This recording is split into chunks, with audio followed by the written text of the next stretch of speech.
A very warm welcome to all of you to this session on rights economy. It's a session hosted by the Office of the High Commissioner for Human Rights and the Raoul Wallenberg Institute of Human Rights and Humanitarian Law. Very pleased to see you all here, and I must say I look very much forward to the panel and to the discussion here, where we have decided to spotlight a particular case, a particular spot on this earth now when we are addressing cities, and that is Buenaventura in Colombia.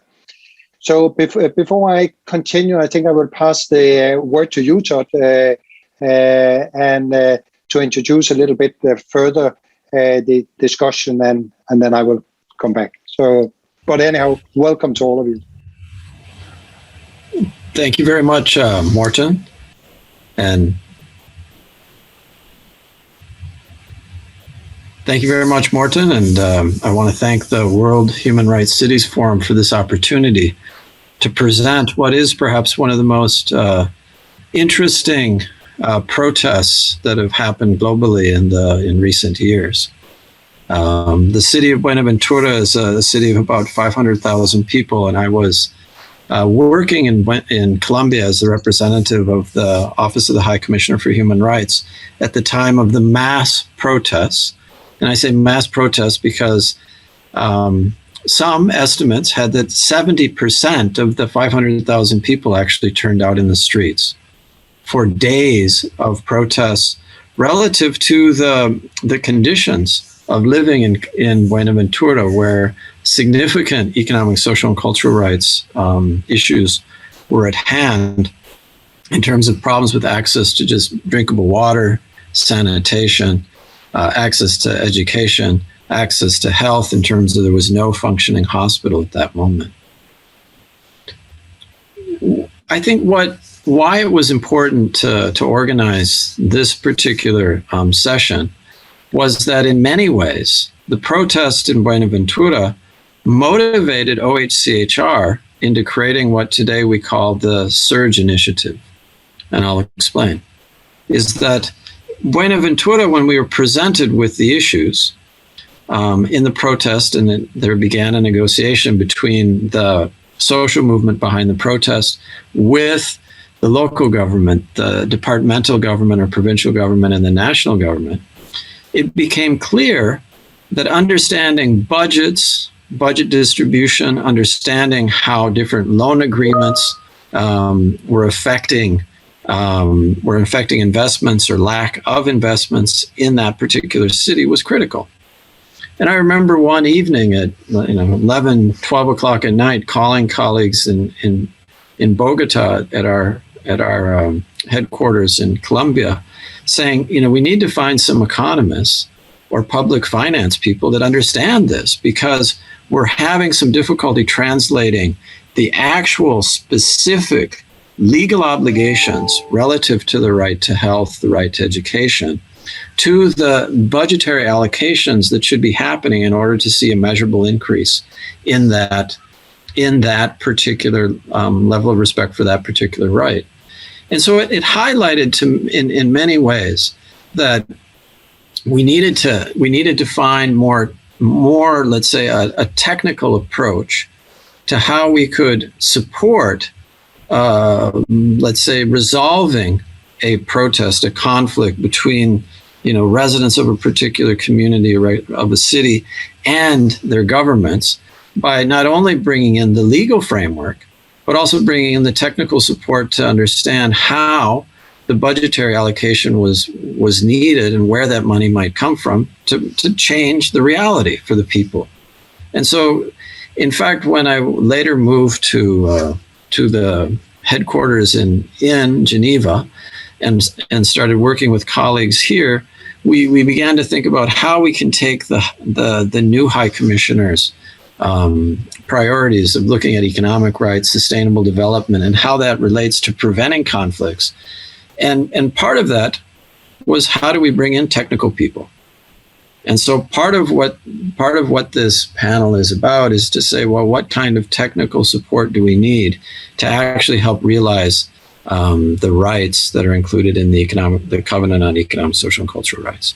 So the surge effort, to a large degree, what we've been doing is to increase the amount of work we're doing in the area of economic rights and sustainable development.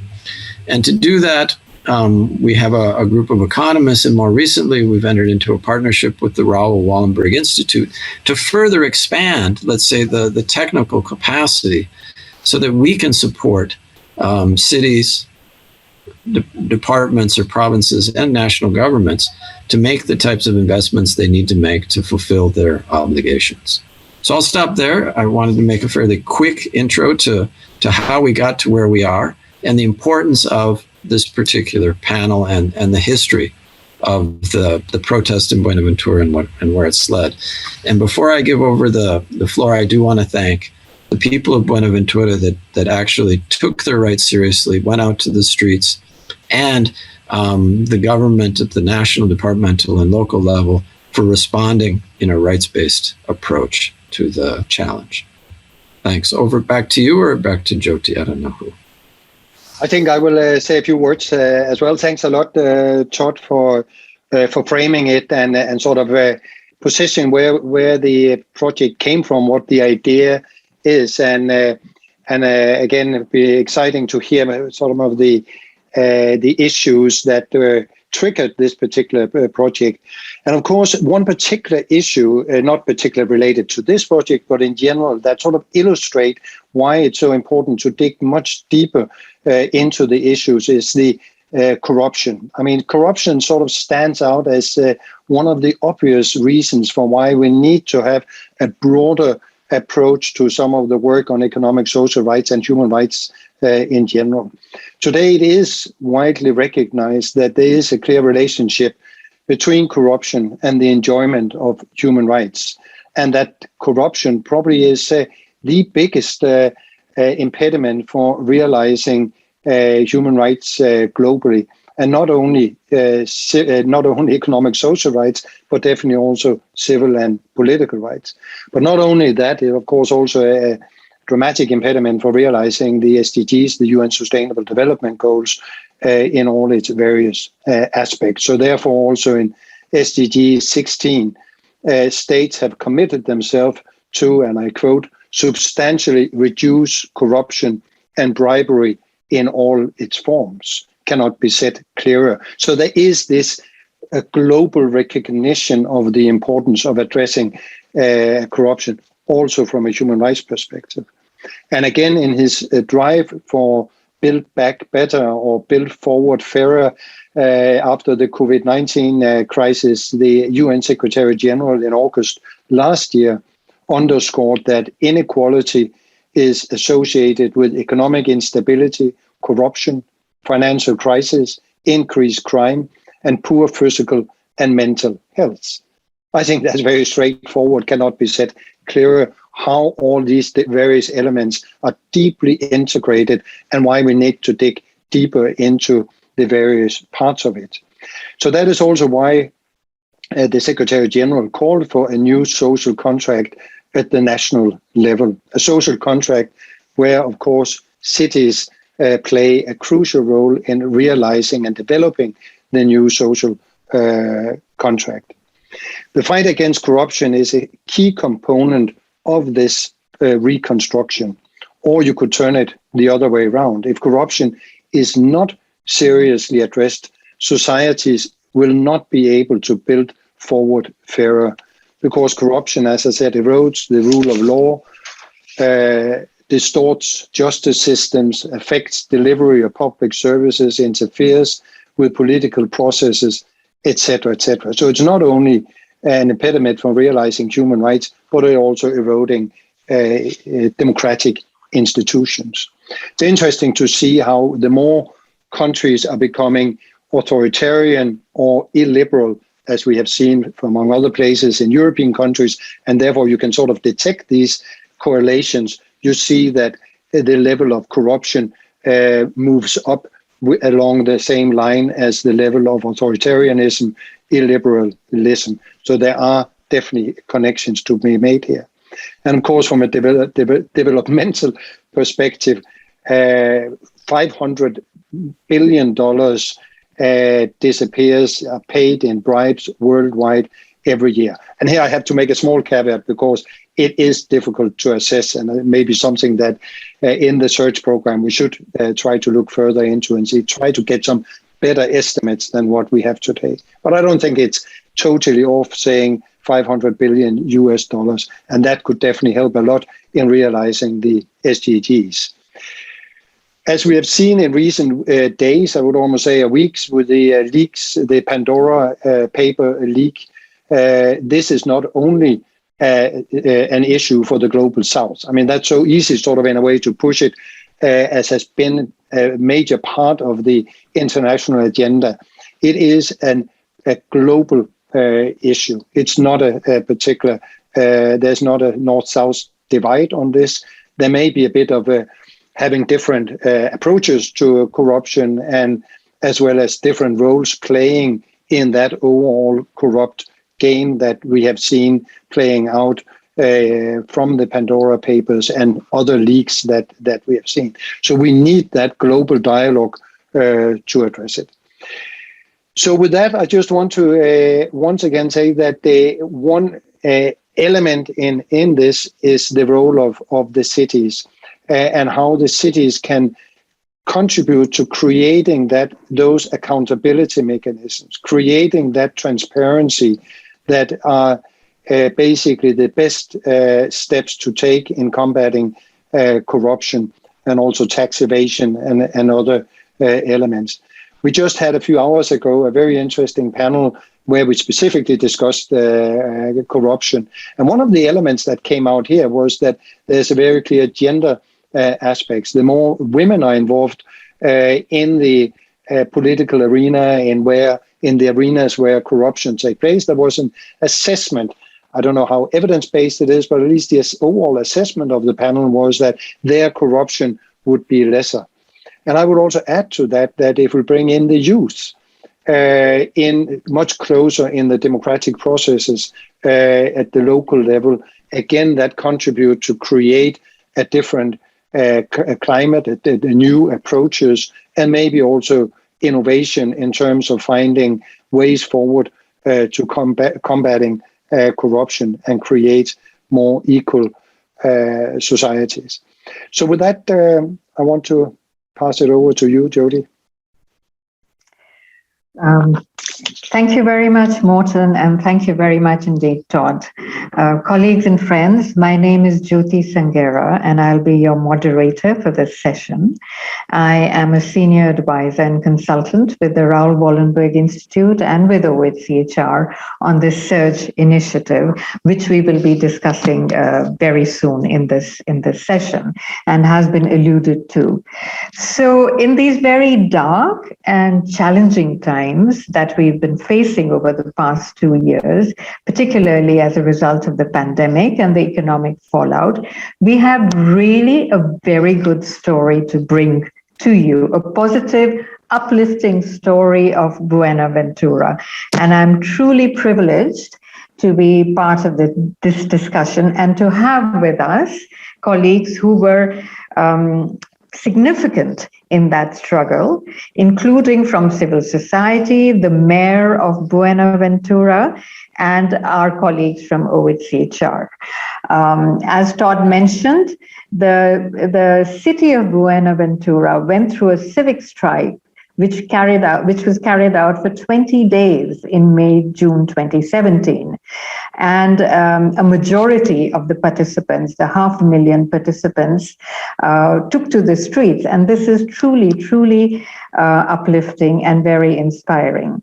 So using the example of Buenaventura, the session today will discuss the necessity of rebuilding public trust as a key element of the new social contract, which Morten referred to, but which very much has been in the foreground and forefront by a call made by the UN Secretary General. And a human rights framework, which is central to the new social contract, offers powerful tools to rebuild the credibility of institutions which have suffered, not least as a result of corruption as well, to ensure that all institutions and governance arrangements are accountable, participatory, inclusive, and provide pathways for everyone to claim their rights. So without much further ado, let me move on to our panelists today, and we have really a wonderful team of panelists. So our first opening statement will be from Victor Vidal, who is the mayor of Buenaventura. And I understand he has not been able to join us today for reasons of other commitments, but he has been active in civil and social movements since he was a teenager. So here is a youth who has grown into being a human rights defender and very fundamental in the struggle in Buenaventura. He's committed to realizing human rights and has been working hand in hand with the Water Committee, Community Council, youth and women's organizations, and indigenous organizations in Buenaventura. So we have asked him to explain to us the experience, first as a social leader defending human rights, and now as a mayor.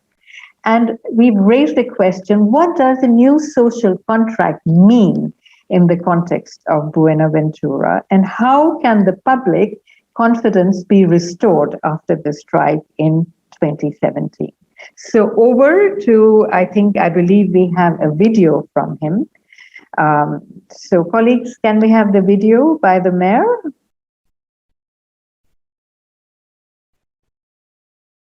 Entrevista con el alcalde de Buenaventura, Víctor Hugo Vidal Piedrahita. Alcalde, comente en su experiencia primero como líder social, defensor de derechos humanos en Buenaventura y ahora como alcalde, ¿por qué una mejor garantía de derechos económicos, sociales y culturales en Buenaventura para prevenir situaciones de violencia?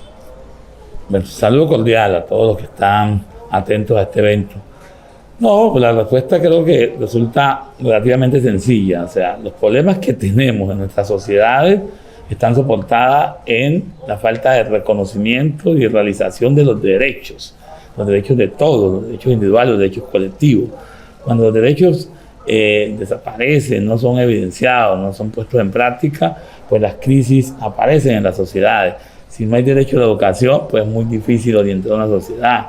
Si no hay derecho a los derechos básicos, fundamentales, a la vida, a la salud y demás, pues es muy difícil orientar una sociedad. Entonces creo que la clave está en reconocer, en garantizar y realizar los derechos para que las sociedades puedan funcionar armónicamente. Y cuando digo derechos, me refiero al conjunto de derechos que la pregunta plantea. Alcalde, ¿qué significado y contenido le da usted como alcalde de Buenaventura a un nuevo contrato social? Pues debe ser la apuesta en un país, en un mundo, una crisis tan grande desde todos los puntos de vista, especialmente desde el punto de vista de valores, y Buenaventura no se queda atrás. Una crisis tan grande en valores, tenemos que hacer un nuevo contrato social soportado en valores, en que todos nos reconozcamos, de que tengamos unos básicos de respeto, de armonía, de coherencia entre lo que decimos y hacemos. Pero yo insisto en eso, yo como hombre del Pacífico, criado en familia tradicional, en comunidad, entiendo que el principal problema nuestro es la pérdida o la transformación de los valores. Cuando el tener se pone por encima del ser, la crisis va a venir, y nosotros tenemos esa crisis hoy, no solo en Buenaventura, en Colombia y en el mundo. Entonces yo creo que además de todo lo que trabajamos, de mejorar condiciones físicas, estructural y demás, nuestro esfuerzo debe ser mayormente para recuperar la vida en valores. Alcalde, ¿cuáles han sido para usted como alcalde los elementos a favor y los principales desafíos para cumplir con los acuerdos derivados del paro cívico de Buenaventura en 2017? En ese marco, ¿cómo restablecer la confianza pública en las instituciones? Hay varias cosas. Digamos, a favor, que el pueblo de Buenaventura llegó a establecer unos acuerdos realmente importantes, grandes, históricos. Dos, que llegó a establecerlos o a respaldarlos en una ley de la República. Esos elementos políticamente y administrativamente son buenos. A favor, digamos, la dinámica y la fuerza del liderazgo cívico, que todavía, a pesar de 4 años después, todavía se mantiene y hace sus esfuerzos para exigir que se cumplan los acuerdos. A favor hay que reconocer que a pesar de que los acuerdos se firmaron con un gobierno nacional y al menos de un año hubo cambio de gobierno, el nuevo gobierno reconoció que había unos acuerdos que ya se habían firmado con el Estado colombiano. ¿Y qué después con el gobierno? Con el Estado colombiano, porque como los acuerdos están respaldados en una ley, las leyes pasan por el Congreso de la República, entonces trasciende más allá del gobierno. Digamos que como desafío está primero la comprensión de la dimensión de los acuerdos. Yo siento que en el gobierno e incluso en las mismas comunidades todavía no se entiende la dimensión de lo que pasó en el 2017 en Buenaventura. Buenaventura le puso al país un referente de participación civilizada, de protesta civilizada. Dos, le puso un referente de estrategia de negociación de una circunstancia crítica que es un paro. Buenaventura le enseñó al país cómo negociar un paro que incluye absolutamente todos los temas, pero metodológicamente se pudo abordar para que se pudiera hacer, diría yo, de manera hasta rápida, entendiendo toda la emergencia que se vivió. Tres, como desafío está, pues todavía vive en un país demasiado centralizado, que todavía le cuesta muchísimo ver hacia la periferia, hacia las costas, sobre todo en el caso nuestro, y sobre todo hacia el Pacífico. Todavía el país es muy centrado y pareciera casi que dolerle desbordarse en inversión, al menos en equidad, ni siquiera en desigualdad, en equidad hacia una región que lo ha dado absolutamente todo por un país que se llama Colombia. Yo creo que ahí está un gran desafío. Entendemos que tampoco es fácil para los funcionarios que están acostumbrados a otras lógicas y se encuentran en una comunidad organizada, con capacidad de proponer, de discutir, de debatir. Eso sorprende, pero nos toca aprender a todos, y en este rol de alcalde, pues gracias a nuestro rol de siempre, de líder, pues nos facilita un poco, pero con todo y eso a veces uno se sorprende en esa comprensión de los derechos y de los derechos que tienen los ciudadanos, que tienen las colectividades. Pero sí, nos toca a los que ejercemos administración pública, el rol de funcionario, nos toca comprender más a nuestras comunidades y comprender más lo que pasa en nuestras comunidades. ¿Cómo restablecer la confianza pública en las instituciones? Uy, tarea dura. Pero bueno, no, toca trabajar, para eso hay una normatividad, hay una constitución, pero sobre todo hay una ética que debe tener el servidor público, una ética que debemos plantearnos para mostrar coherencia. Yo creo que lo que acaba con la confianza en la institución pública es la incoherencia de lo que decimos, lo que debíamos hacer y lo que hacemos. Creo que ahí está la clave. Nosotros desde esta administración, el alcalde en particular, hace todo el esfuerzo por ser coherente, independientemente que el ciudadano esté de acuerdo conmigo. Independientemente que el ciudadano le parezca bueno o le parezca mal. Yo hago un esfuerzo por ser coherente entre lo que digo y hago. Entonces creo que ahí está la clave. A veces me va a favorecer, a veces va a favorecer al ciudadano que está interactuando conmigo, a veces no le va a favorecer. Pero hay que mostrarle que es coherente. Si hay una sanción, hay una sanción. Si hay un reconocimiento, hay un reconocimiento, independientemente de su color político, de su religión, si votó, si no votó, si simpatiza o no con el alcalde. Hay que ser coherente y creo que ahí está la clave para restablecer la confianza.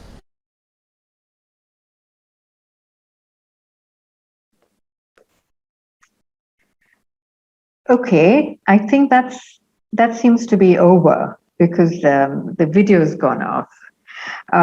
Thank you very much to the mayor for that very grounding statement, I think, and his underscoring of values, of equity, of respect for rights by all, for all, and to build confidence and trust to build a new social contract. Indeed, very, very solid. So let me move on to our next speaker, who will now speak to us about the role of civil society in this particular civic strike and protest in Buenaventura. Our next speaker is Adriel Jose Ruiz Galvan, who comes from a civil society organization called Cormepals, and he works to promote awareness of the importance of social transformation, peace and prevention of violence, as well as respect for economic and social rights and environmental rights. Over to you, Adriel.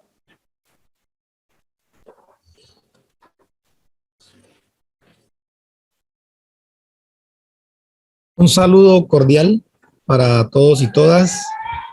Mi nombre es Adriel Ruiz. Yo estoy en Buenaventura en este momento y acompaño una de las mesas importantes del paro cívico, la mesa que tiene que ver con el acceso a la justicia, víctimas, protección y la memoria. Esa mesa es una de las 9 mesas que metodológicamente se organizaron en la protesta social que se desarrolló en el año 2017. Quisiera empezar haciendo una pequeña intervención para llegar a contarles un poco los retos y los avances de este hecho sin precedentes en la historia colombiana.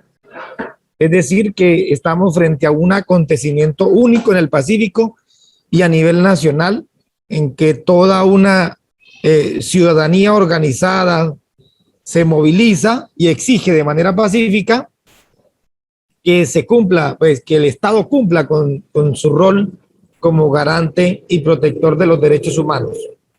¿De dónde surge? Surge precisamente de lo que entendemos como una violencia estructural, histórica, que se tiene hacia el Pacífico y sobre todo hacia las comunidades étnicas, afrodescendientes e indígenas, que son quienes históricamente han habitado el Pacífico colombiano.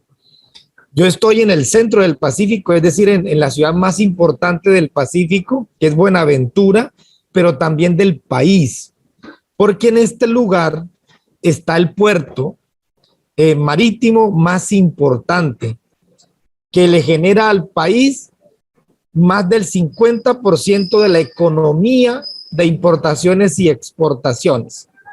Ahora, eso no quiere decir que al ser un puerto realmente sea una ciudad que beneficie y garantice los derechos de las comunidades. Por el contrario, como lo decía aquí nuestro gran amigo Doug Howland, quien estuvo acompañando de manera muy cercana y de garante del ejercicio, a quien le agradecemos públicamente su compromiso con el país y con el Pacífico en especial.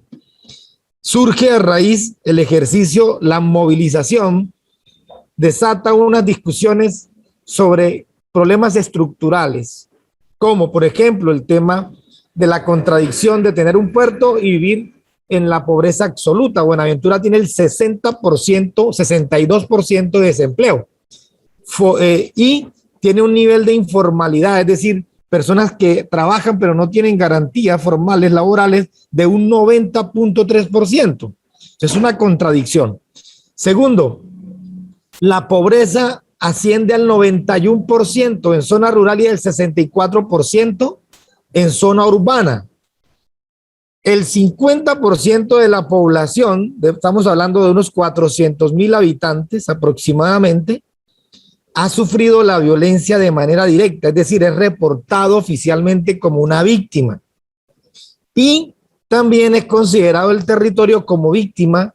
En las normas colombianas, el territorio es víctima también por los impactos de la guerra y del conflicto armado. Las necesidades básicas insatisfechas son altísimas, de un 36%, 3 veces más alto que la ciudad más cercana, que está a 2 horas, que es la ciudad de Cali, en el departamento del Valle del Cauca. No hay sistema de salud de segundo y tercer nivel que responda, digamos, a las condiciones de salubridad. Podrían imaginarse la pandemia en este lugar sin una unidad de cuidados intensivos que fue lograda gracias a este alcalde y a esta alcaldía para poder contrarrestar una pandemia que generó y que agudizó la situación local. Ese contexto rápido, no tengo muchos minutos, hizo que gran parte de la población en el año 2014 generara una de las movilizaciones más grandes conocidas hasta ese momento, que se llamó el entierro de la violencia para vivir con dignidad. Más de 70,000 personas en una marcha liderada por varios espacios, y eso es parte de la movilización. No solamente son organizaciones de la sociedad civil, hay también otros sectores, sindicatos, también son de la población civil, pero son distintas al movimiento social orgánico y étnico-territorial que ha surgido, digamos, para defender los derechos humanos. otros sectores se empezaron a sumar, sectores de transporte, etcétera, y se conformó un gran equipo que se llamó el Comité del Paro Cívico. Después del 2014, progresivamente 2015, 2016, se venían realizando manifestaciones en torno a los derechos económicos, sociales y culturales y ambientales, precisamente porque no hay agua potable, porque no hay sistema de salud, porque el tema laboral es precario, etcétera, etcétera, lo que les conté anteriormente. Y a raíz de eso, en el año 2017, específicamente en el mes de mayo, se empieza uno de los grandes acontecimientos locales que se conocen sobre movilización, que se llama el paro cívico para vivir con dignidad y en paz en el territorio. Esa movilización generó una visión territorial distinta, y es cómo hacer que el Estado central, el estamento, garantice los derechos de la población y tenga otra visión de desarrollo que sea distinta al desarrollo capitalista que ha deshumanizado el territorio, generando no solamente afectaciones, sino se ha valido también del conflicto armado para desarrollarse y generar unos niveles de desalojo de los pobladores de este territorio. Eso responde a las cifras de desplazamiento forzado de más de 170,000 personas desplazadas en menos de 15 años de este territorio, solo en este territorio. Es decir, estamos hablando de más de la mitad de la población en situación de desplazamiento. No es posible construir un Estado de Derecho negando derechos a las comunidades. Ese era otro de los grandes mensajes. No es posible concebir un desarrollo económico que deshumaniza y empobrece, porque eso contradice el mismo concepto de desarrollo, incluso el estándar internacional que se maneja sobre cómo debe ser el desarrollo humano en cualquier país, y que cada país, cada estado debe garantizar el respeto a los derechos humanos de cualquier tipo de desarrollo. Y eso hizo que durante 22 días se firmaran más de 200 acuerdos que se construyeron de manera organizada en mesas de trabajo, como les dije al inicio. Esos más de 200 acuerdos, después de 4 años, no se han implementado en un 80%. Quiere decir que llevamos 4 años tratando de seguir un diálogo social respetuoso con el Estado, con las instituciones del Estado central y el Estado local, para poder que se materialicen, porque estamos hablando de temas estructurales que no se cumplen solamente con hacer una ley en el Congreso, sino que se generan a través de una articulación entre la sociedad civil de manera autónoma con propuestas. Adriel, you have 1 more minute, please. Sorry. Okay. 1 minute. Ya. Y obviamente no genera, digamos, una transformación tan rápido como se quiere o se espera. Termino contándoles un poco los avances.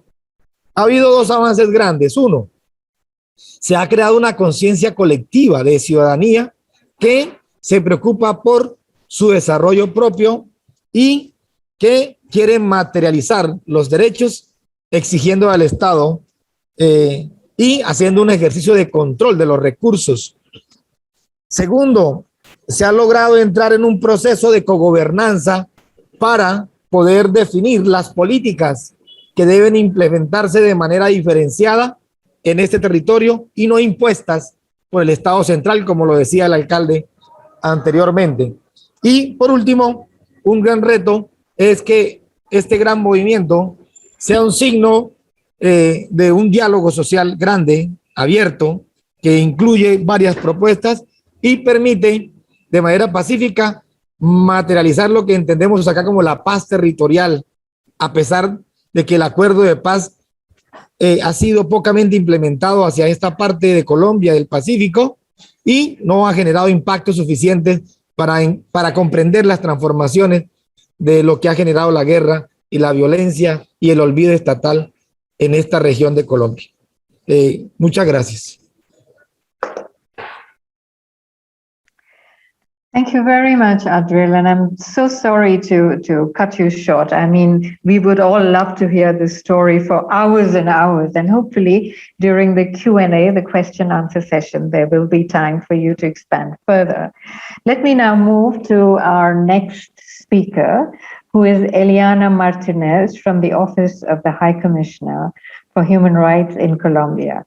Eliana, you're going to tell us about the role of OHCHR in supporting this strive and in building trust between the state and civil society. Over to you.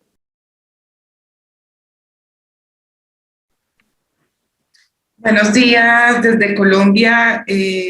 Soy Eliana Martínez, efectivamente.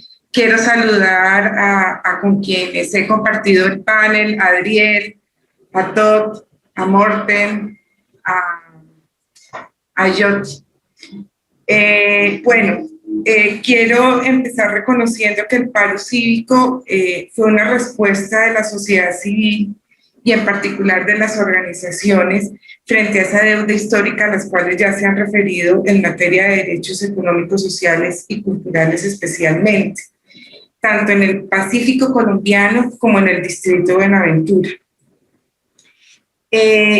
Y este fue un aspecto muy importante porque, como lo dijo Adriel, desde el movimiento del paro cívico se preparó una respuesta ante el Estado antes de negociar. O sea, ya se tenía todo planteado y básicamente era lo que se esperaba era una firma en ese momento. Y las propuestas que se construyeron antes del paro, durante el paro y durante el paro fueron propuestas que pretenden materializar los derechos económicos, sociales y culturales en el distrito. La presencia permanente de un punto focal de la Oficina de Derechos Humanos Naciones Unidas en Buenaventura fue una oportunidad para el acompañamiento, el monitoreo, la incidencia y sobre todo poder desempeñar el rol de ser puente entre el movimiento del paro cívico, las organizaciones sociales, la ciudadanía y el Estado y en particular el gobierno colombiano. Esto en el desarrollo del paro cívico del 2017. Y el reto mayor que tuvimos en ese momento fue establecer las confianzas mutuas entre los ciudadanos, las ciudadanas y el gobierno nacional. Y bueno, sigue siendo un reto también, sobre todo en el seguimiento a los acuerdos del paro cívico.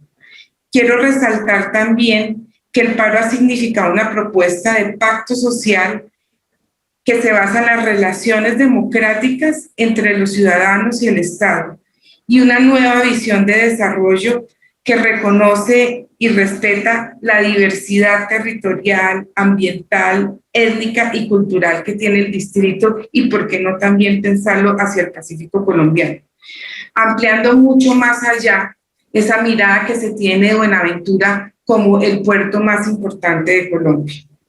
Hoy, a 4 años del paro cívico, la implementación de los acuerdos ha sido muy lenta, ya lo ha reseñado anteriormente Adriel y el mismo alcalde de Buenaventura. Y eso ha implicado una adecuación institucional al modelo de participación ciudadana propuesto por el movimiento social. Ellos le han llamado incluso la gobernanza de los acuerdos. Y cómo se conducen acciones a la articulación institucional, a modelos de gestión territorial que profundizan el enfoque étnico y la adecuación en procedimientos y destinación de recursos y presupuestos. Esto ha sido todo un reto para los gobiernos locales, el gobierno departamental y nacional. La situación que hoy enfrenta el distrito en lo rural y en lo urbano en ocasión a la profundización de la violencia urbana y el conflicto armado, sumado a los efectos sociales y económicos y psicosociales de la pandemia, ha implicado un deterioro en el goce efectivo de los derechos humanos de las y los ciudadanos, que bien podrían transformarse con políticas públicas basadas en los derechos humanos que generen cambios profundos en la vida de las personas. Y es justamente la materialización de los acuerdos, ¿sí?, el faro para las políticas públicas en Buenaventura. Si bien la propuesta de un nuevo contrato social ha significado que la sociedad civil y el Estado acuerden el modo de implementarlo, el rol de las empresas y el sector privado ha sido aún tímido. Fue tímido durante el paro y sigue siendo tímido en este momento. Y se requiere ese tercer sector para poder conjugar ese pacto social, dado el rol que tienen las empresas, dado el rol que tiene el sector privado en el contexto del puerto de Buenaventura. Y ver a las empresas privadas no solamente como un sector que contribuye a financiar proyectos, es decir, que debe abrirse un espacio de diálogo franco y abierto para generar consensos alrededor de las propuestas de desarrollo que subyacen a los acuerdos del paro cívico. Ello plantea la necesidad de una relación más horizontal y democrática entre ciudadanos, empresarios, sector privado y Estado, siendo las comunidades el eje central y los habitantes de Buenaventura. Ese debería ser el interés central de este consenso. En este marco yo quisiera focalizar mi intervención y ya finalizando, viendo los retos que imponen a nosotros mismos como ONU Derechos Humanos, al Estado colombiano y sus diferentes instancias de gobierno, el gobierno local, departamental y nacional, y a la misma sociedad civil y también a las empresas y el sector privado. El primer reto que me parece a mí fundamental es fortalecer los lazos de confianza hacia la institucionalidad en el distrito. Implica que el cumplimiento de los acuerdos fortalece la relación basada en la confianza entre ciudadanos y Estado, y que hoy en día se encuentra debilitada por la persistencia de los nichos de corrupción, el conflicto armado y la violencia urbana. Profundizar en la formulación de políticas públicas que se enfoquen en el goce efectivo de los derechos humanos y principalmente en los derechos económicos, sociales y culturales. Esto se constituye en una forma efectiva de romper estos ciclos de violencia que han perpetuado el sufrimiento de los ciudadanos y las ciudadanas en Buenaventura. Y finalmente, consideramos que la centralidad de las víctimas, ya lo mencionaba Adriel, nosotros pensamos que entre el 30 y el 40% de la población de Buenaventura ha sido víctima una o varias veces del conflicto armado. Y el desarrollo de los mecanismos de participación y las acciones mismas del Estado no pueden revictimizar a la población de Buenaventura. Por el contrario, la restitución de sus derechos, la satisfacción del derecho a la verdad y a la justicia deben ser el quehacer permanente de la función pública con un apoyo sistemático del sector privado. Yo finalizo y quisiera pues dar más bien espacios a las intervenciones de mis demás colegas. Y a las Eliana, you have 1 more minute. Thank you. Thank you very much. You were right, spot on time. Thank you very much for that and for outlining to us the role, the support that the office provided. It is for this reason that some of us feel very proud to be part and to have been part of the Office of the High Commissioner for Human Rights. And this sort of three sectors, the civil society, the public sector, and the state, needing to come together in order to strengthen that trust is truly fundamental. And of course, the struggle continues because several of the agreements, as you mentioned, are very slow in being implemented. We will come back hopefully to more of this in the question answer session, but let me move on now to our next presentation, which is by Maria Jose Eva and Manuel Enriquez Espejo. Both of them are surge economists with OHCHR and the Raoul Wallenberg Institute. And they are going to unpack a little bit more the meaning of a human rights economy and the connection between human rights and macroeconomic policies. So over to you, Maria Jose and Manuel. Muchas gracias, Yoti, muchas gracias, colegas. Buenos días, buenas tardes a todos y todas. Es un gusto participar en este panel. Y yo quisiera destinar los minutos que nos han otorgado Manuel y a mí, primero a compartir algunas ideas sobre a qué nos referimos cuando hablamos de una economía basada en derechos humanos, y luego voy a pasar la palabra a Manuel, que va a compartir con nosotros un poco más específico el trabajo que estamos tratando de hacer en Buenaventura, precisamente en aplicar esta aproximación de derechos humanos, economía, a la situación de Buenaventura y a los acuerdos del año 2017 que hemos estado ya conversando con Eliana, Adriel y el alcalde también de Buenaventura. Quizás algunos de ustedes escucharon o vieron hace algunos meses atrás la alta comisionada de las Naciones Unidas para los Derechos Humanos enfatizaba ante el Consejo de Derechos Humanos que precisamos de una economía basada en derechos humanos. Y este llamado se une al del Secretario General de Naciones Unidas para avanzar en una agenda común, donde haya un contrato social renovado que tenga como eje central en los derechos humanos.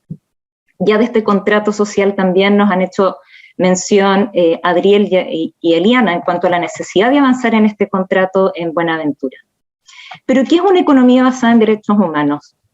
Y esta es una economía que se centra en las personas, donde la ganancia no es a expensas de las personas o del planeta, y es una economía que tiene por objetivo entregar atención a salud, vivienda adecuada, educación de calidad, agua limpia, saneamiento, entre otros derechos fundamentales, pero que también pone un fuerte énfasis en transparencia, rendición de cuentas y en generar un espacio en que haya un diálogo social, participación y escrutinio.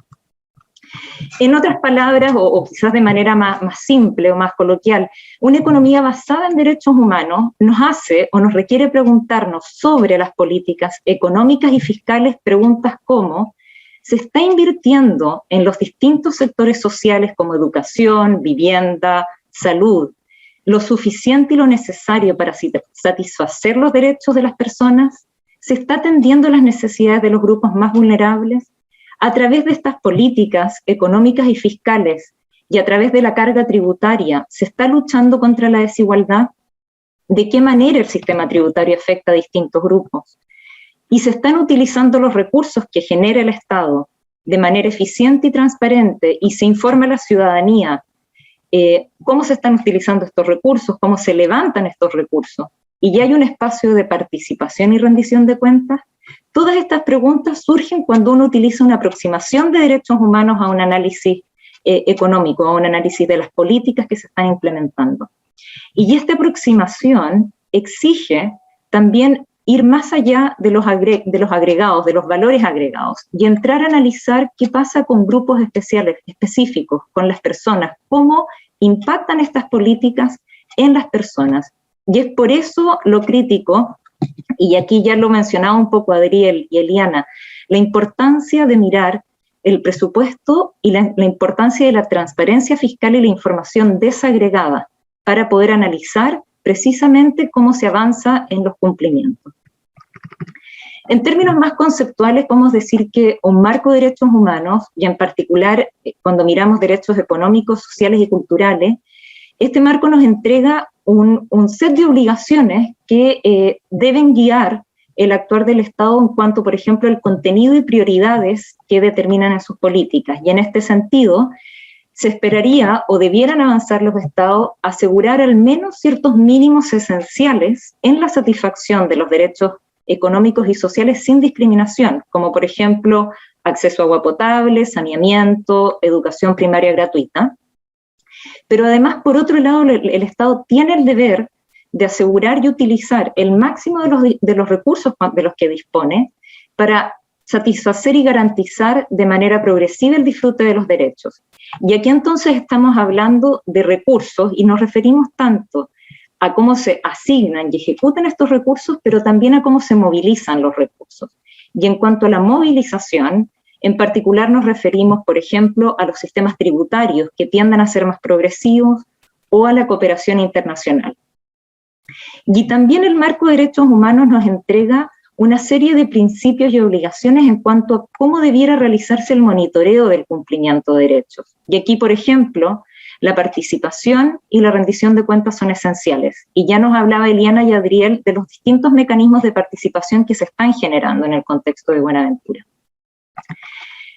Eliana y Adriel ya nos han dado un pincelazo, ¿no?, de la situación histórica de desatención y de falencia de respuesta y garantía de los derechos económicos, sociales y culturales, y cómo ellos estuvieron al centro del conflicto y del paro cívico del año 2017, pero es también importante recordar que ellos están al centro de los acuerdos del año 2017.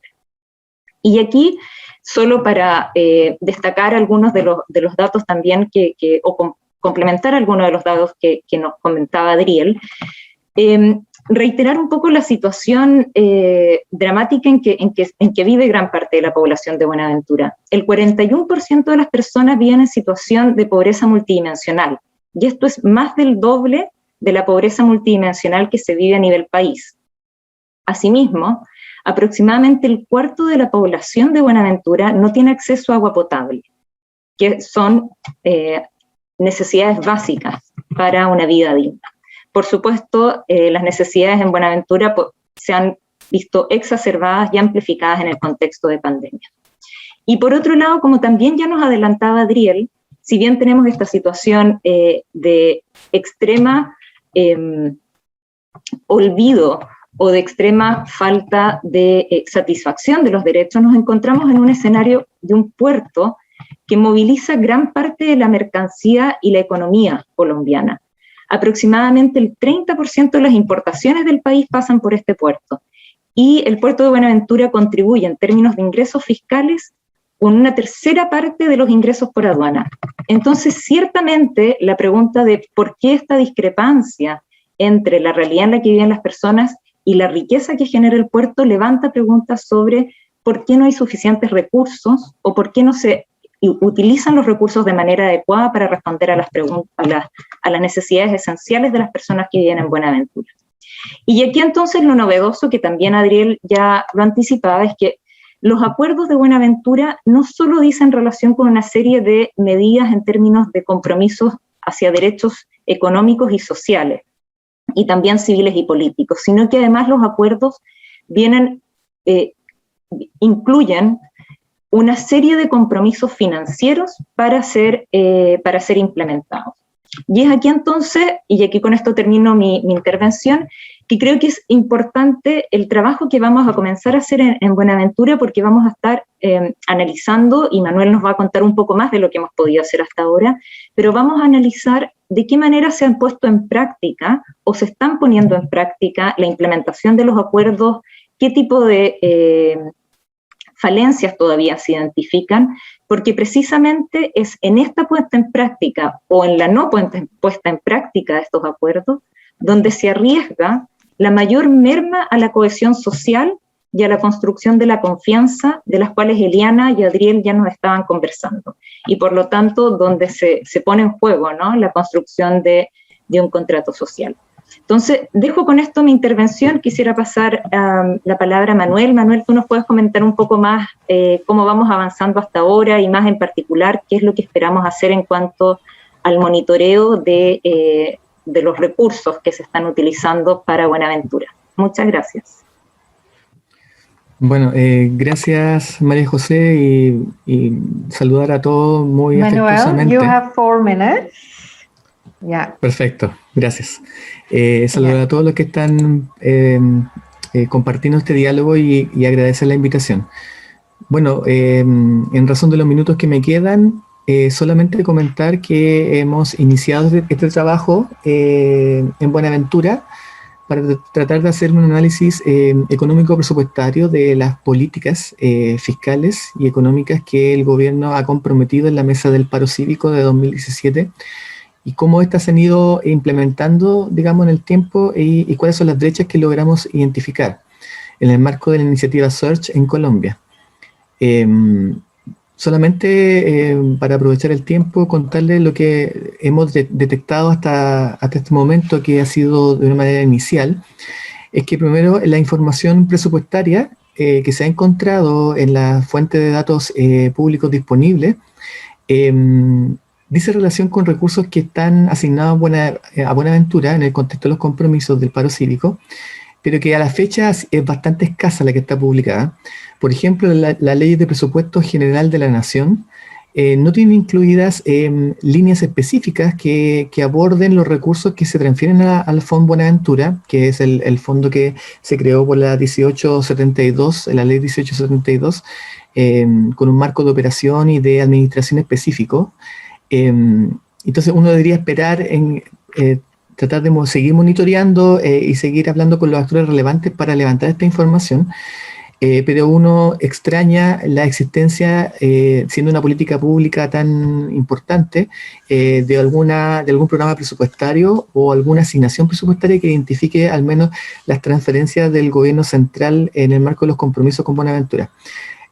También decir que la información disponible respecto de los fondos que hasta el momento se han comprometido y se han apropiado están también en distintas fuentes, no en un formato no tan procesable, digamos, y al menos los convenios que tiene la administración del Fondo Buenaventura, que desde el gobierno se hace con la Unidad Nacional de Control y Gestión de Riesgo, con, por ejemplo, el Departamento de Planeación y el Ministerio del Medio Ambiente, no tiene un nivel adecuado de detalle de esas agregaciones, y por lo demás se presentan decretos de modificación presupuestaria puntuales que todavía no alcanzamos a mapear respecto del marco presupuestario general que estaba comprometido en el acuerdo. Y finalmente, para terminar, quiero plantear las oportunidades que nos da este trabajo. Está en diseño y en desarrollo el Plan Especial para el Desarrollo de Buenaventura, que tendrá una duración de 10 años en el contexto del acuerdo, y que sería interesante empezar a considerarlo en las discusiones y en el diálogo con los actores clave, que se incluyan indicadores con enfoque de derechos humanos que se relacionan a los fondos que se van a estar comprometiendo para financiar las iniciativas del Plan de Desarrollo. También la ley contempla en el Fondo Buenaventura una institución que se llama Veedurías Ciudadanas, que es una especie de instancia de participación donde los actores de la sociedad civil en Buenaventura van a jugar un rol importante de monitoreo en los compromisos.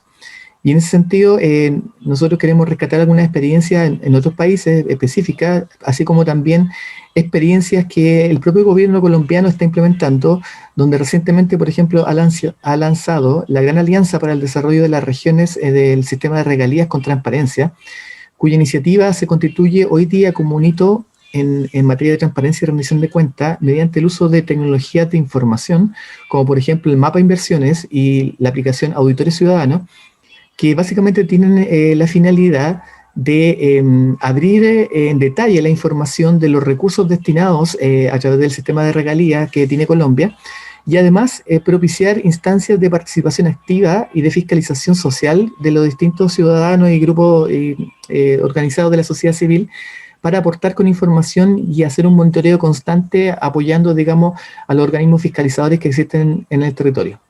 Finalmente, para concluir, decir que una perspectiva de derechos humanos a las políticas fiscales y económicas que se diseñen y se implementen en Buenaventura debe entregar al menos dos oportunidades. Primero, avanzar en el cumplimiento de los acuerdos de manera inclusiva y con centro en la satisfacción de los derechos humanos, y en particular de los que tienen relación con los derechos económicos, sociales y culturales, y así prevenir la reactivación del descontento social producto de la falta de disfrute de tales derechos, como lo mencionó María José previamente.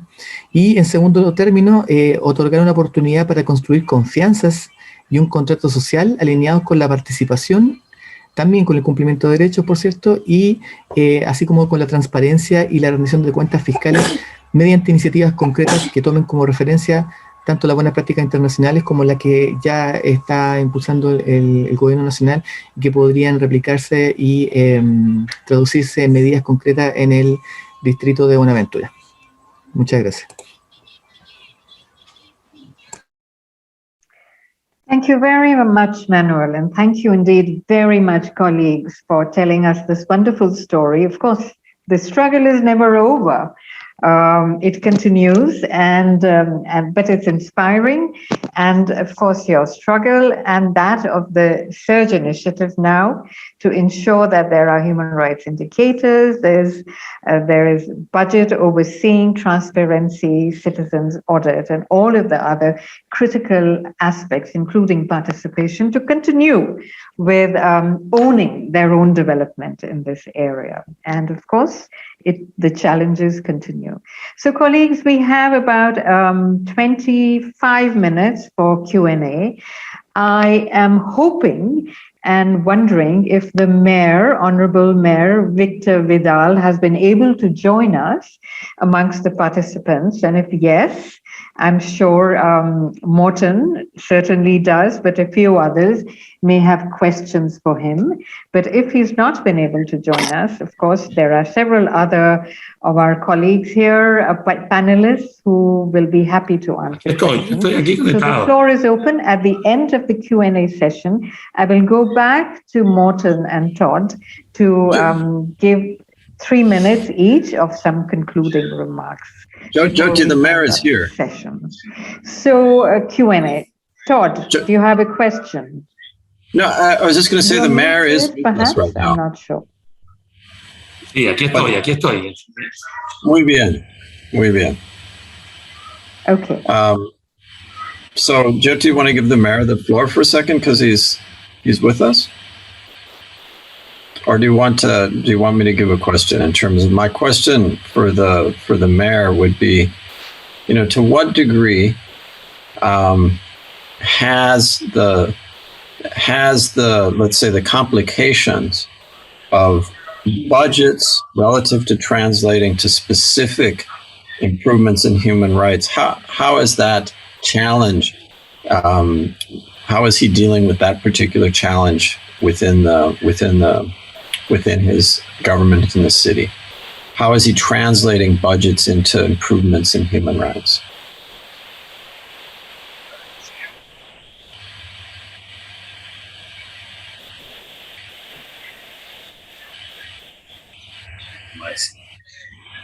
Pero vamos a ver si lo entendí.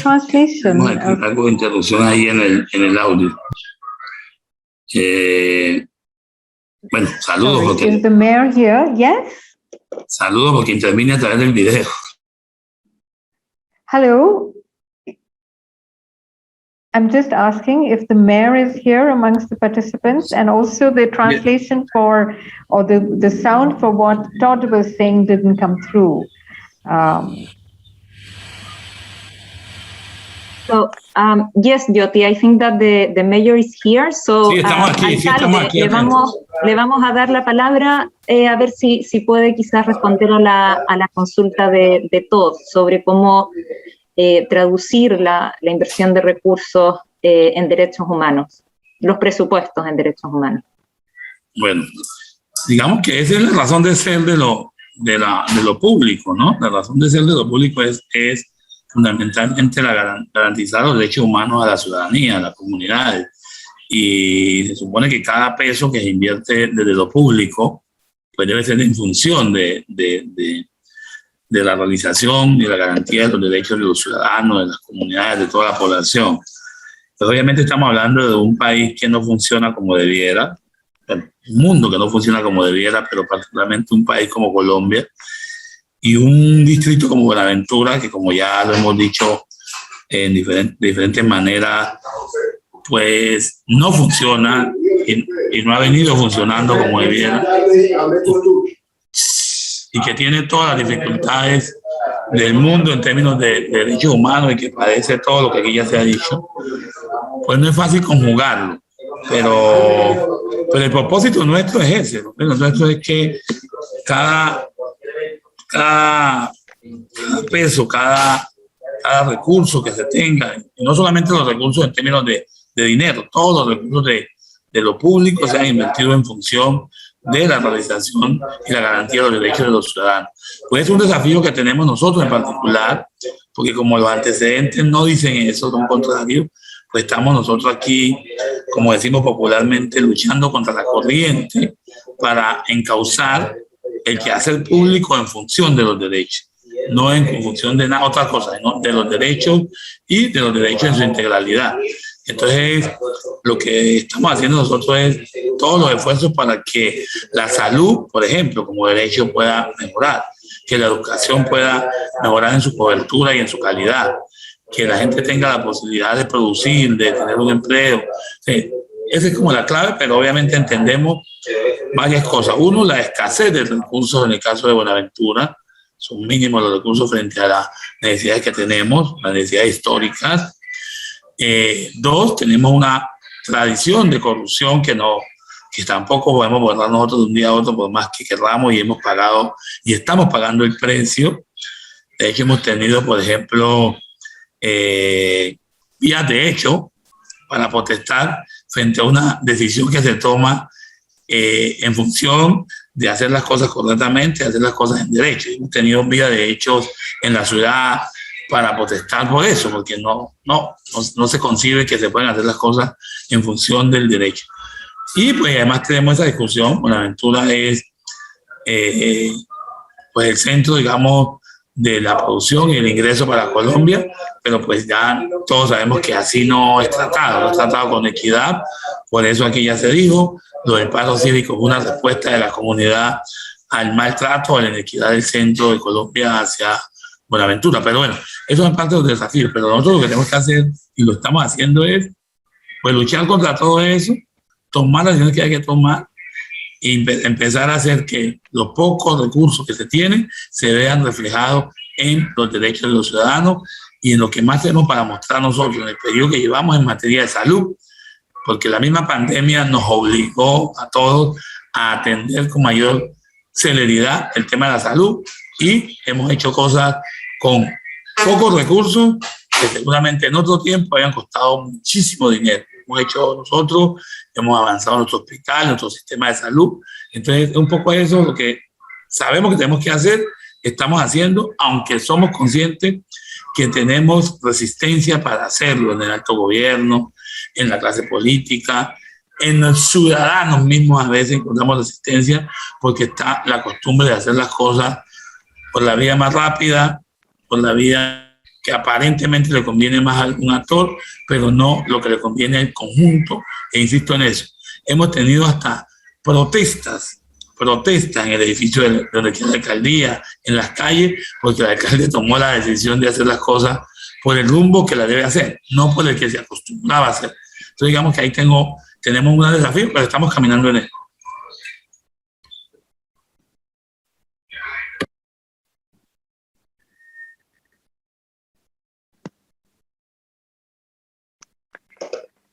Okay. Thank you very much. Thank you very much, Mayor, for being able to join us and for giving us an update from there where you are working on the ground and struggling with these challenges. You have our support and our solidarity. Colleagues, any further questions? The floor is open, please. Yeah. I would like to. Yeah. Yes. Thank you very much, Mayor, and all the other panelists as well. Extremely interesting, and as has been said, it is a very enlightening case, sort of where we can learn a lot from what happened in Buenaventura. One thing I would like to ask you, Mayor, is that actually for this panel, we try to get another party to the table, namely the private sector. Some of the big shipping companies, which play a crucial role in the situation, since it is a harbor. And as Maria Jose said, that let's say a lot of wealth is passing through Buenaventura, but it's not being taxed. When I was actually so fortunate to be able to visit Buenaventura in 2017, and one thing that struck me back then was that there was very little, if any, contact or dialogue between the different parties in the situation, sort of very little contact with the private sector. And I was just wondering if that has changed, if there is sort of a more openness from the private sector, from the parts of the shipping industry to actually see themselves as part of the solution rather than part of the problem. Okay, over to Mayor Vidal. Sí, señora, aquí estamos. No, digamos que ese es otro de nuestros grandes desafíos, e incluso propósito con... ¿Sí? ¿Sí? Adelante. ¿Me escuchan? Bueno, decía que ese es un gran desafío que tiene la sociedad colombiana, particularmente la de Buenaventura, y es un propósito incluso de nuestra administración. Entre los pilares que tenemos como nuestro plan de desarrollo, nuestro programa de gobierno, está poder acercar a estos sectores. De hecho, en los últimos días he acuñado una frase de que el obispo no me aprueba, pero la ha acuñado como una manera de representar lo que acá pasa. Es que necesitamos un matrimonio múltiple, le he dicho yo. El obispo me dice que eso no se puede, pero bueno, yo sé que he acuñado como tal, diciendo que necesitamos acercar acá en Buenaventura al sector privado, acercar a la administración pública, al gobierno local, a la academia y a las comunidades, a la sociedad representada en sus organizaciones. No, aquí no ha existido esa cercanía, sobre todo el sector privado. El sector privado ha sido fundamentalmente indiferente con lo que pasa con Buenaventura. Ha sido totalmente indiferente. De hecho, la actividad portuaria, que es la principal actividad económica de Buenaventura, se hace por Buenaventura, porque no hay otra posibilidad, pero no se define desde Buenaventura. Los negocios portuarios no se concretan en Buenaventura, se concretan en las grandes ciudades de Colombia. Dicho de otra manera, Cali, Medellín y Bogotá, fundamentalmente. Por aquí pasa la carga, que no se puede hacer un terminal marítimo, un puerto donde no hay mar. Solo por eso. Yo sé que si pudieran hacerlo en el centro del país ya lo habrían hecho.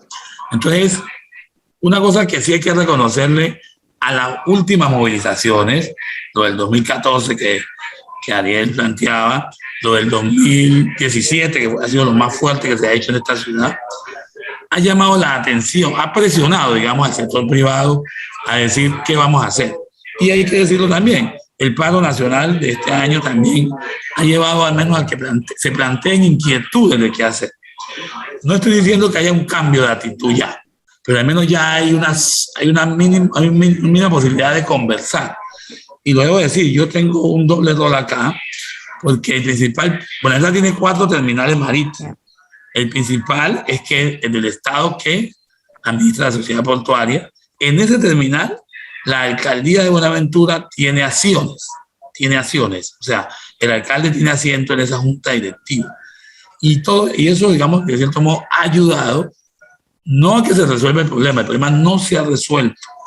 Ha ayudado al acercamiento, mínimamente ya se conversa, ya se escucha, se le dice qué es lo que la comunidad está demandando.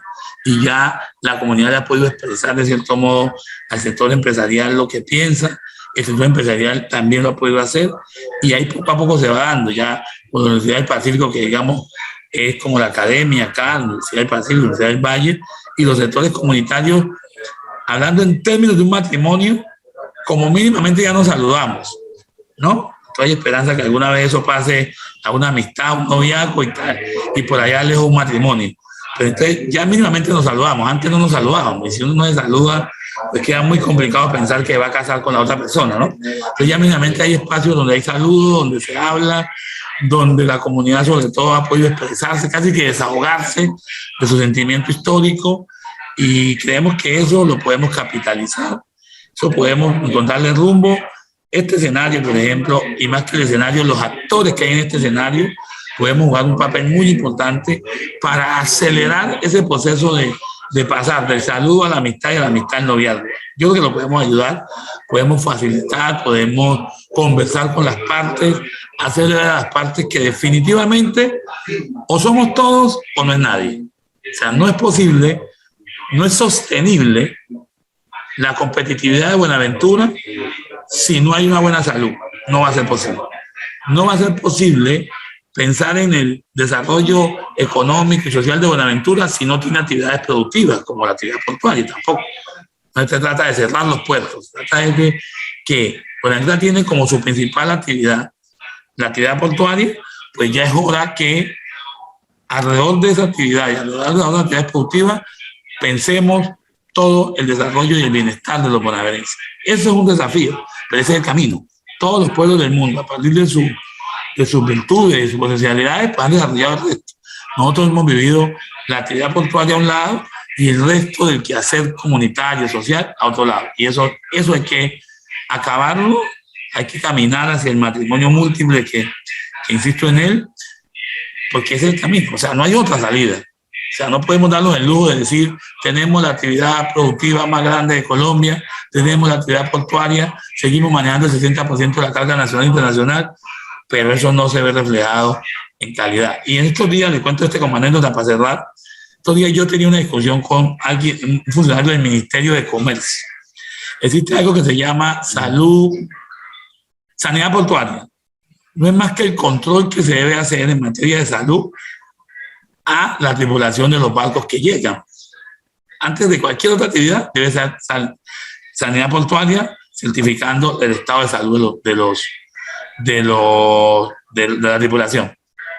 Pero estos días discutíamos con el funcionario porque me estaba reclamando yo porque no tenía más médicos en los puertos para hacer más rápido el proceso.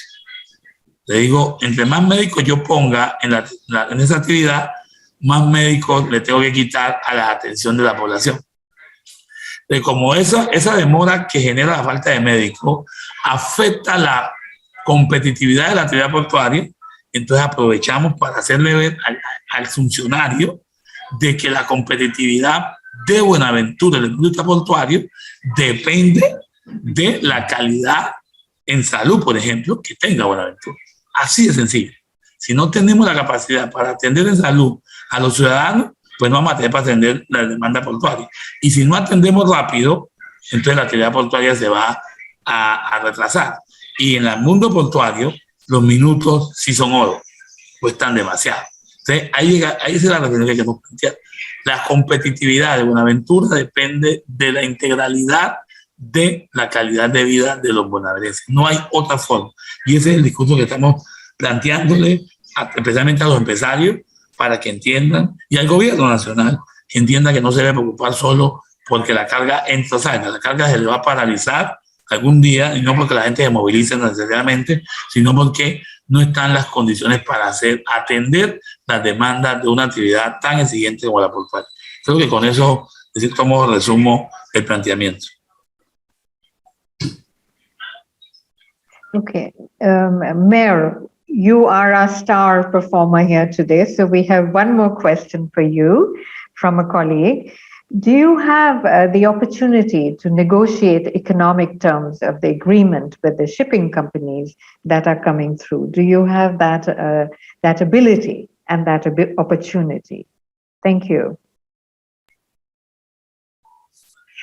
Absolutamente no. Esa es una discusión del gobierno nacional. Acá es centralizado, la actividad portuaria se hace en Buenaventura y en otros puertos, pero la discusión se hace desde el gobierno nacional. No tengo ninguna posibilidad. Okay. Thank you. We have a question from Maria Jose. We have a couple more minutes for question and answer. 5 minutes, let's say. So Maria Jose, over. Thank you, Jyoti.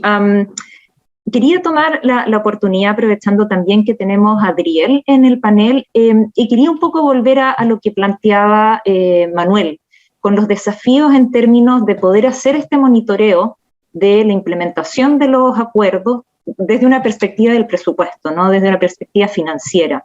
Entonces, yo quería preguntar a Adriel si en la experiencia del trabajo que ustedes están haciendo en la mesa, que estás liderando el trabajo, ¿de qué manera, si es que hay alguna, la dificultad de encontrar información financiera presupuestaria genera retrasos en la implementación de los acuerdos, o más allá de encontrar la información, de qué manera tal vez la complejidad de la información complejiza también el monitoreo de los acuerdos. Porque me parece, sería interesante conocer vuestra experiencia, porque creo que desde ahí también uno puede pensar cómo se pueden construir formas y mecanismos para mejorar la transparencia fiscal de modo tal de que ayude y contribuya no solo al monitoreo de los derechos, pero a la construcción de más confianza, a la cohesión social y a la rendición de cuentas.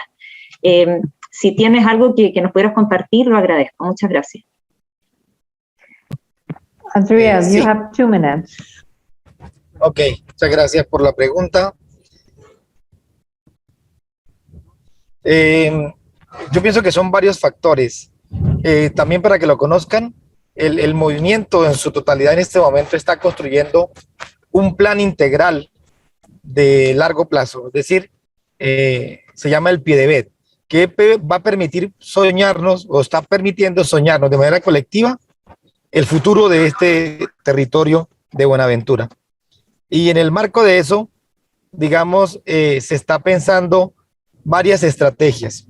Frente al tema de los recursos, precisamente uno de los acuerdos del mismo paro fue crear el fondo, Buenaventura, que es una ley, como lo dijo el alcalde, y que va a permitir que los recursos se lleguen al fondo y se puedan priorizar de acuerdo a las necesidades más urgentes y sobre todo permita también hacer un control frente al desarrollo de los recursos, que ha sido uno de los grandes problemas que se tienen aquí en Buenaventura. Entonces, digamos que esta ley que se logró a nivel del Congreso fue incluida dentro del plan de desarrollo de este gobierno.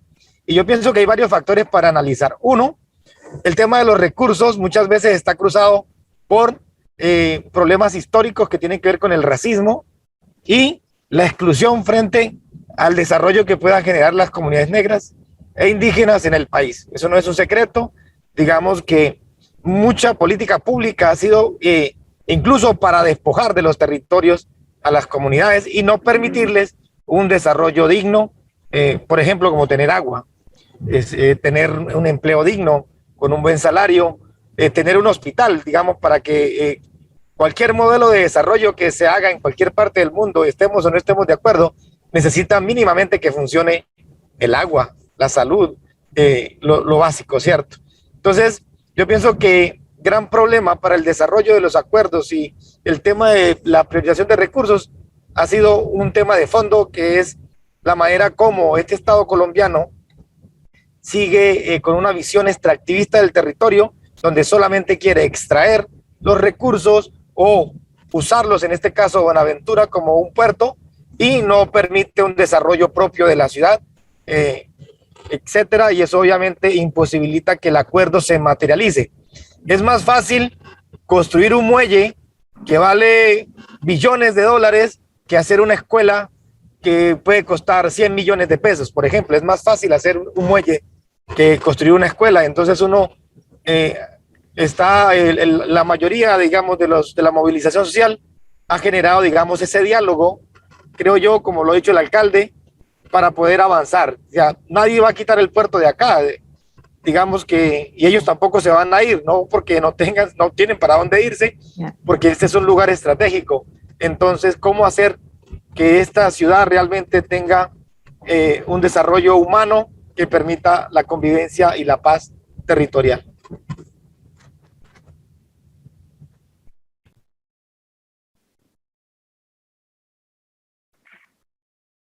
Thank you. Thank you very much, Adriel. Colleagues, this was a wonderful, stimulating session. We're coming to the end of our session. I'm going to give the floor 2 minutes each to Todd first, and then to Morten. And then the struggle continues, the conversation will continue, but for the moment, we might have to call an end to this session. Todd, over to you, 2 minutes, and then Morten, 2 minutes. Bueno, thank you, Jyoti. And bueno, yo quería agradecer a los otros panelistas, el alcalde, Adriel y los colegas de Colombia. Ustedes están mostrando que en realidad el pueblo de Buenaventura no se rinda. Estoy agradecido por sus esfuerzos y su compromiso para cambiar la situación. I would also like to say how important it is that the office in Colombia and the office here in Geneva is really learned from the process in Buenaventura, and the importance of seeing how do we actually follow budgets to realize rights, and how also the importance of taxation is to the realization of human rights. And so I think that this particular case study highlights so much the importance of the role of cities and the complication that cities have, or the complexity cities have to realizing rights, because it relates to their money, the money that's at the departmental level and the money at the national level, and how all of those have different taxing authorities. So it is a very important exercise, and we appreciate being part of this process to improving the human rights of the people of Buenaventura. Thanks, Jyoti. Over to you.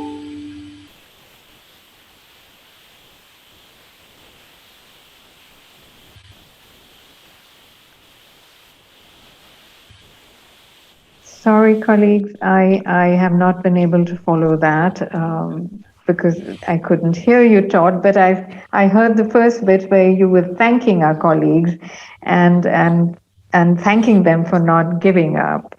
And that's wonderful. Morten, over to you. Yeah, thank you, Jody. I hope you can hear me. You can hear. You have to change.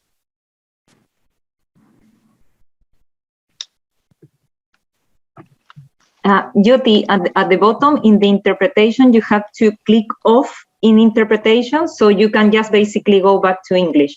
I think that's the problem you're facing.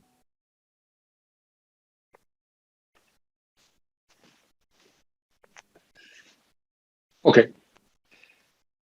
I don't think she will miss much, but anyhow, I would just echo Todd's thank to all the panelists, to Jyoti, and for having really given an inspiring introduction to the steps that have been taken in Buenaventura, and also really given us some insight into how the economic and rights play together, and what the rights economy can contribute in a specific case like this. And I would say it just gives me additional wish to pick up other cases and other issues in this regard. There's no doubt there is a lot to it.